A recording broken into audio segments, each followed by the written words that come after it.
পালং শাক ও মুসুর ডাল দিয়ে নতুন ধরনের দুর্দান্ত স্বাদের একটা রেসিপি আপনাদের সাথে শেয়ার করব। নমস্কার, প্রতিমা সুস্বাদু রান্নাঘরে আপনাদের স্বাগত জানাই। আমি এখানে পালং শাক ও মুসুর ডাল নিয়েছি। পালং শাক ধুয়ে পরিষ্কার করে কুচি করে কেটে নিয়েছিলাম।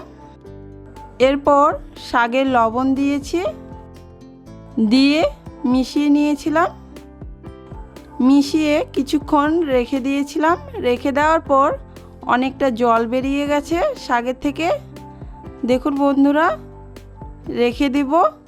আপনারা চাইলে সবজিতেও ব্যবহার করতে পারেন, আবার চাইলে ফেলেও দিতে পারেন। আর এখানে নিয়েছি মুসুর ডাল। মুসুর ডাল আমি 4 ঘন্টা ভিজিয়ে রেখেছিলাম। রাখার পর জল ঝরিয়ে নিয়েছি। ডাল ভালোভাবেই ফুলে গেছিল। এরপর আমি এখানে একটি মিক্সির জার নিয়েছি।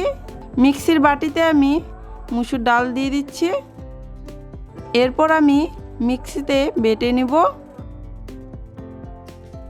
মিক্সিতে ভালো করে বেটে নিয়েছিলাম। এরপর আমি মুসুর ডাল বাটাটা নিয়ে নিচ্ছি। এর মধ্যে সম্পূর্ণ আমি নিয়ে নিয়েছিলাম মুসুর ডাল বাটা। এরপর আমি এর মধ্যে দিয়ে দিলাম 2 লঙ্কা কুচি। এরপর দিয়ে দিলাম 2 কোয়া রসুন গ্রেট করে নিয়েছিলাম। এরপর দিয়ে দিলাম পেঁয়াজ কুচি 1 চামচের মতো। আর দিয়ে দিলাম সামান্য একটু লবণ, সামান্য একটু হলুদ দিয়ে দিলাম।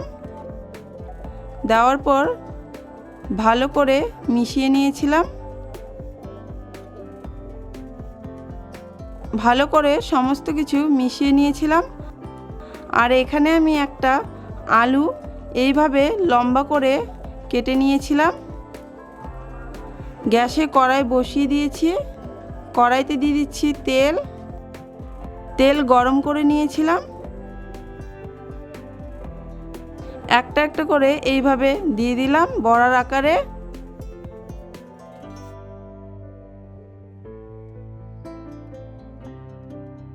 দিয়ে দেওয়ার পর কিছুক্ষণ পর পাল্টে দিয়েছিলাম এইভাবে। এপিট ওপিট করে 2 দিকে ভালো করে ভেজে নিয়েছিলাম। নেওয়ার পর তুলে রেখেছি। সবগুলোই একইভাবে ভেজে নিয়েছিলাম। এরপর কড়াইতে আবারও একটু তেল দিয়ে দিলাম। দিয়ে দেওয়ার পর দিয়ে দিলাম আলু। দিয়ে দিচ্ছি এর মধ্যে লবণ, হলুদ গুঁড়ো দিয়ে নাড়াচাড়া করে আলু ভেজে নিয়েছিলাম। লাল লাল করে আলু ভেজে নিয়েছিলাম। ভাজা হয়ে গেছে, তুলে নিচ্ছি। এরপর আমি ওই তেলেই দিয়ে দিচ্ছি পেঁয়াজ কুচি। একটা আমি পেঁয়াজ কুচি করে কেটে নিয়েছিলাম। নাড়াচাড়া করে ভেজে নিয়েছি পেঁয়াজ। এরপর দিয়ে দিলাম টমেটো কুচি। টমেটো এখানে আমি একটা নিয়েছিলাম। এরপর দিয়ে দিলাম লবণ, হলুদ গুঁড়ো দিয়ে নাড়াচাড়া করে ভেজে নিয়েছিলাম ভালো করে। এরপর দিয়ে দিলাম 1/2 চামচ আদা বাটা, 1/2 চামচ রসুন বাটা, দিয়ে দিলাম 2 কাঁচা লঙ্কা চেরা। এরপর দিয়ে দিলাম জিরা গুঁড়ো, লঙ্কা গুঁড়ো। দিয়ে দেওয়ার পর সমস্ত কিছু ভালো করে কষিয়ে নিয়েছিলাম। মশলা ভালো করে কষিয়ে নিয়েছিলাম। এরপর দিয়ে দিলাম সামান্য একটু জল, দিয়ে আবারও ভালো করে মশলা কষিয়ে নিয়েছিলাম। মশলা থেকে তেল ছেড়ে গেছে।